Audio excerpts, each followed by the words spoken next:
Donc, touche Alt, je déplace une banane. Pour pivoter, vu que j'ai enclenché dans les options de l'outil de déplacement, j'ai enclenché option transformation. Quand je me mets à côté, là, voilà, je peux pivoter et je dois valider avec le petit V ou la touche entrée sur le clavier. Voilà. Et donc l'idée, c'est que vous allez pouvoir faire une accumulation de bananes qui se superposent rapidement comme ça. Voilà, voilà. N'hésitez pas. Ah oui, là j'ai fait une petite erreur, mais c'est pas grave. J'ai voulu enfoncer la touche Alt et déplacer la banane, sauf que je me suis mis sur la petite cible ici qui est le centre de rotation. Et donc j'ai déplacé le centre de rotation. Bon, c'est pas grave. Je dois le remettre là, et avec la touche Alt, je déplace la banane là. Ça ne veut toujours pas le faire. Je dois valider. Voilà, il était passé en mode de transformation. Ok. Bien, alors, ne faites pas aller une banane sur le bord du motif. En fait, non, plutôt si, faites-le. Comme ça, on va voir ce que ça donne. On va voir ce que ça donne. Faites une banane qui va au bord, plusieurs bananes qui vont au bord, voilà. Vous allez obtenir un motif avec des raccords visibles. Et ça, c'est très mauvais, bien sûr. Si on utilise ce motif, ben voilà.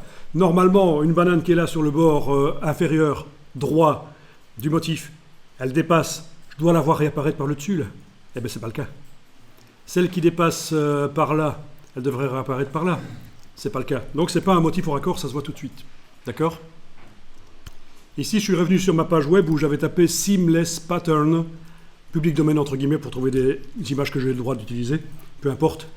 Et tous ces motifs sont au raccord. Donc en principe, quand on voit un motif, quand un élément du motif dépasse par le haut ou par la gauche, voilà, je vais prendre ça par exemple, ceci qui dépasse par la gauche, ça réapparaît par la droite, on le voit là. Quand ça dépasse par le bas, voilà ceci, par le bas, ça réapparaît par le haut. Donc c'est un motif sans raccord visible. Il y a des logiciels spécialisés pour faire des motifs sans raccord visible, mais on peut très bien s'en sortir aussi déjà avec Illustrator et Photoshop pour faire des motifs sans raccord visible.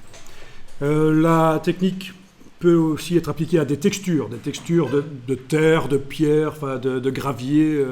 On peut faire des motifs sans raccord visible. C'est qu'on fera aussi de la texture. C'est pas la même approche que les motifs. Les motifs, c'est avec des objets, et les textures, c'est plus uni. Voilà, c'est pas la même approche, on fera ça.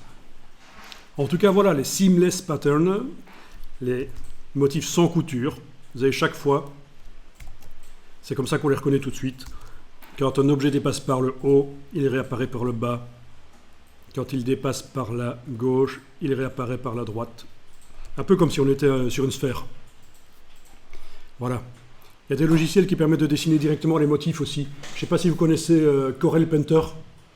Alors, en général, quand on parle de Painter, on pense à Microsoft Paint, un logiciel pourri.